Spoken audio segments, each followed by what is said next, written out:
അടുത്ത ഒരു ക്വസ്റ്റ്യൻ കൂടി ഞാൻ ഡിസ്കസ് ചെയ്യും. അത് കഴിഞ്ഞിട്ട് ഒന്ന് രണ്ട് ക്വസ്റ്റ്യൻ ഞാൻ തരും, നിങ്ങൾ ചെയ്യാം.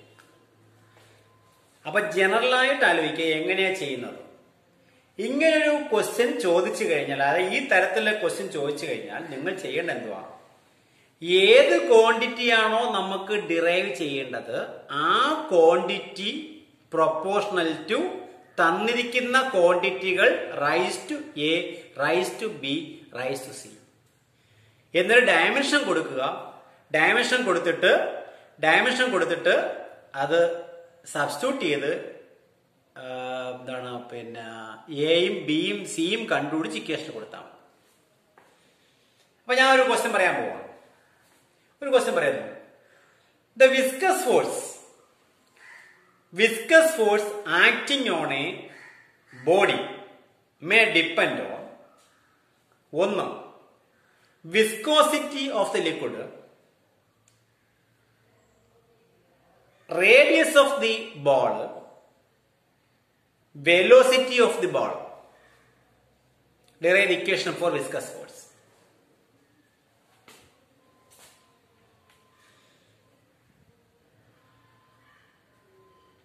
Question clear ആയോ?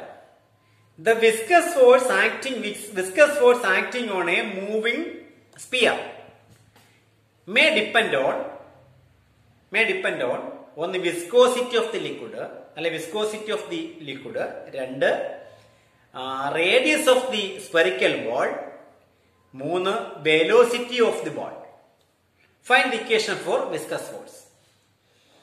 ഈ ഫോഴ്സ് നമ്മളൊരു പേരിലൊക്കെ അറിയപ്പെടും സ്റ്റോക്സ് ഫോർമുല എന്നാ പറയുന്നത്. Stokes formula. വിസ്കസ് ഫോഴ്സ് നിങ്ങൾ പഠിക്കുന്നതാണ് സ്റ്റോക്സ് ഫോർമുല. അത് നമ്മൾ ഡിറൈവ് ചെയ്യാൻ പോവാം. അപ്പൊ ആരെയൊക്കെ ഡിപ്പെൻഡ് ചെയ്തേക്കുന്ന ഫോഴ്സ് ഡിപ്പെൻഡ് ചെയ്തേക്കുന്ന ആരെയൊക്കെയാ? ഒന്ന്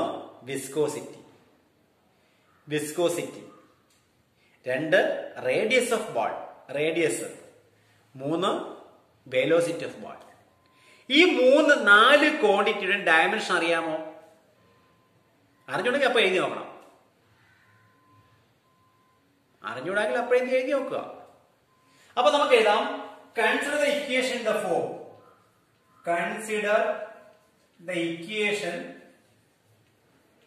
ഫോം. എങ്ങനെ എഴുതും? ഏതിന്റെയാണ് കണ്ടുപിടിക്കേണ്ടത്?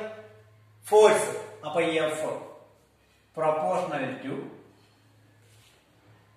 വിസ്കോസിറ്റി. ഫസ്റ്റ് വിസ്കോസിറ്റിയെ സൂചിപ്പിക്കുന്ന ഈറ്റ എന്ന ലെറ്റർ. ഈറ്റ എൻ എഴുതിയിട്ട് എന്റെ വാൽ ഇങ്ങനെ ഇട്ടാൽ അത് ഈറ്റയായി. ഈറ്റ റൈസ് ടു എ. അടുത്തത് രണ്ടാമത്തേതാ radius of ball, R raise to B. ഇന്നൊന്നുമില്ലേ velocity, V raise to C. അപ്പൊ മൂന്ന് ക്വാണ്ടിറ്റികളെ ഡിപ്പെൻഡ് ചെയ്യുന്നു. ആ ക്വാണ്ടിറ്റിക്ക് raise to A, raise to B, raise to C കൊടുത്തു. ഞാൻ എന്ത് ചെയ്യാ? ഇവരൊരു ഇക്വേഷൻ ആക്കുക. പ്രൊപ്പോർഷണൽ മാറ്റി ഇക്വേഷൻ ആക്കാൻ നമ്മൾ എന്ത് ചെയ്യും? സമമാക്കാൻ ഒരു കോൺസ്റ്റന്റ് കൊണ്ട് മൾട്ടിപ്ലൈ ചെയ്യും. That is F is equal to a constant K into eta raise to A, R raise to B, V raise to C. ഇവിടെ കെക്ക് എന്തില്ല? K has no dimension. കെക്ക് ഡയമെൻഷൻ ഇല്ല. എല്ലാത്തിന്റെ ഡയമെൻഷൻ അറിയാമോ? ഡയമെൻഷൻ അറിയണമെങ്കിൽ കണ്ടുപിടിക്കുക. ഫോഴ്സിന്റെ അറിയാമല്ലോ. ഫോഴ്സിന്റെ M L T raise to -2. Viscosity eta നേരത്തെ കണ്ടുപിടിച്ച് വെച്ചിട്ടുണ്ട്. അല്ലെങ്കിൽ കണ്ടുപിടിക്കാനുള്ള ഫോർമുല എന്തുവാ? Force into distance by area into velocity. എടുത്ത് നോക്കി കണ്ടുപിടിച്ചാൽ മതി. നേരത്തെ നമ്മൾ കണ്ടുപിടിച്ചിട്ടുണ്ട്. എന്നാലും പറയാം, M L T raise to -2 into distance L by area L square, velocity L T raise to -1. അപ്പൊ കട്ട് ചെയ്യാൻ L square, L raise to 2 cancel ആയി പോയി. ടി റൈസ് ടു -1 ക്യാൻസൽ ആയി പോയി. ബാക്കി M L raise to -1, T raise to -1. ഇതാണ് eta dimension. Dimension of eta എന്ന് പറയുന്നതാണ്. ഓക്കെ. റേഡിയസ് മീൻസ് ലെങ്ത് ആണ്. വെലോസിറ്റി അറിയാം, എൽ ടി റൈസ് ടു -1. അപ്പൊ ഡയമെൻഷൻ കൊടുക്കുക. ഫോഴ്സിന് M L T raise to -2 equal to ഫോഴ്സിന്റെ ഡയമെൻഷൻ എഴുതി M L T raise -2 equal to കെക്ക് ഡയമെൻഷൻ ഇല്ല. Eta dimension M L raise to -1 T raise to -1 whole raise to A. ആ A അതുപോലെ ഈറ്റയുടെ ഡയമെൻഷൻ കൊടുത്തു, പവർ അതുപോലെ ഇട്ടു. Radius L raise to 1, radius means length ആണ്.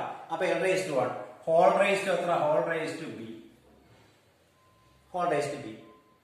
അടുത്ത വെലോസിറ്റി അല്ലേ? What's the dimension of velocity? Velocity L T raise to -1. അപ്പൊ L T raise to -1 whole raise to C. L T raise to -1 whole raise to C. Clear?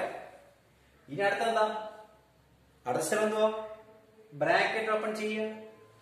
So M raise to 1 L raise to 1 T raise to -2 equal to M raise to a L raise to -a T raise to -a. L raised to -1 whole raised to a, L raised to -a. L raised to b, L raised to c, t raised to -c. അടുത്ത step ഇത്രയും കഴിഞ്ഞാൽ അടുത്ത step പറയൂ. ആദ്യം M, then L, then t എന്ന ഓർഡറിൽ എഴുതുക. MLT ഓർഡറിൽ എഴുതുക. അപ്പൊ m raised to 1, L raised to 1, t raised to -2 is equal to m raised to a മാത്രമേ ഉള്ളൂ, വേറെ ഒന്നുമില്ല.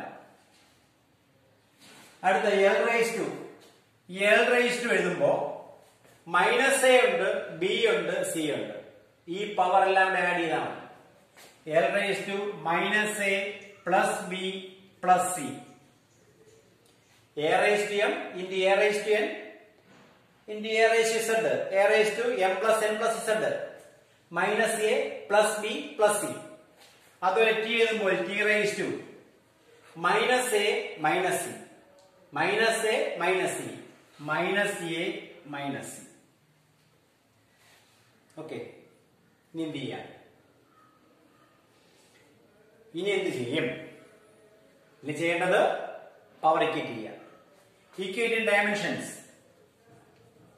Equating dimensions on both sides.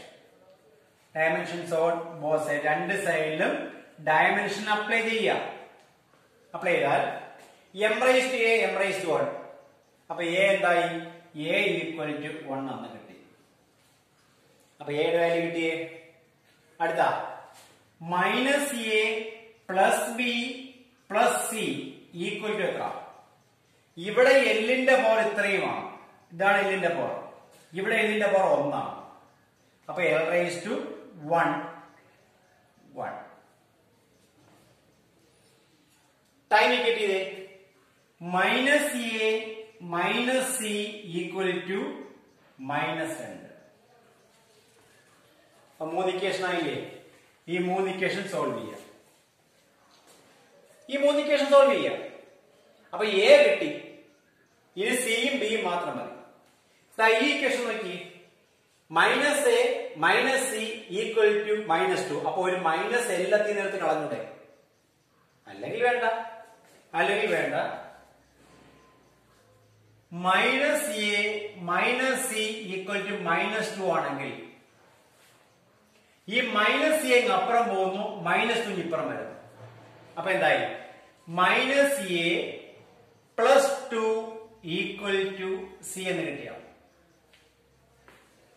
ഈ -c സമത്തിനപ്പുറം പോകുക +c ആയി, -2 ഇപ്പുറം വന്നോ +2 ആയി. ഇനി a യുടെ വാല്യൂ എത്ര? a യുടെ വാല്യൂ 1 അല്ലേ? അപ്പോ -1 plus 2 equal to c. -1 plus 1 add ചെയ്താൽ ഉത്തരം എത്ര? 1. അപ്പൊ therefore c is equal to 1 എന്ന് കിട്ടിയോ? അപ്പൊ ഇവിടെ a കിട്ടി, c കിട്ടി. ഇനി ആര് മതി? ഇനി b കൂടെ കിട്ടിയാ പോരെ? അപ്പൊ b വരുന്ന ഇക്വേഷൻ, രണ്ടാമത്തെ ഇക്വേഷൻ നോക്കുക. നമ്മൾ ഇക്വേഷൻ 1 കൊടുത്തേക്കുന്ന ഈ ഇക്വേഷൻ നോക്കുക. minus a plus b plus c equal to 1. Minus a plus b minus plus c is equal to 1. അതായത് എന്താണ് ലെങ്തിന്റെ പവർ ഇക്വേറ്റ് ചെയ്യുമ്പോൾ കിട്ടുന്ന ഇക്വേഷൻ.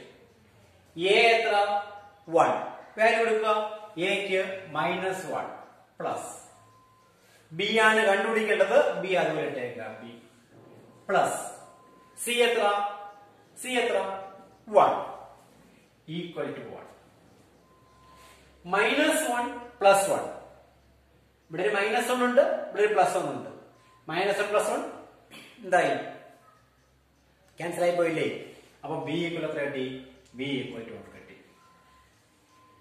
അപ്പൊ ഏതൊക്കെയായി? a ആയോ, b ആയോ, c ആയോ? a b c ആയില്ലേ? ഇനി എന്ത് ചെയ്യാ?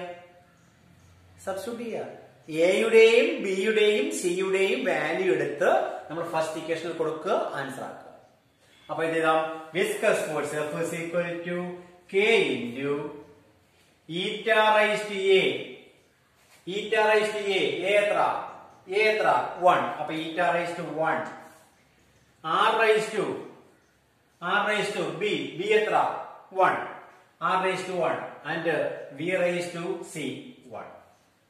എന്ന് വെച്ചാൽ F is equal to K eta R V എന്ന് കിട്ടിയോ?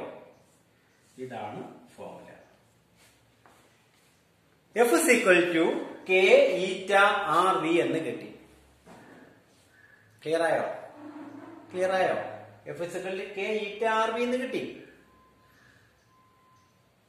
K എന്ന കോൺസ്റ്റന്റിന് ഡയമെൻഷൻ ഇല്ല നമ്മൾ പറഞ്ഞു.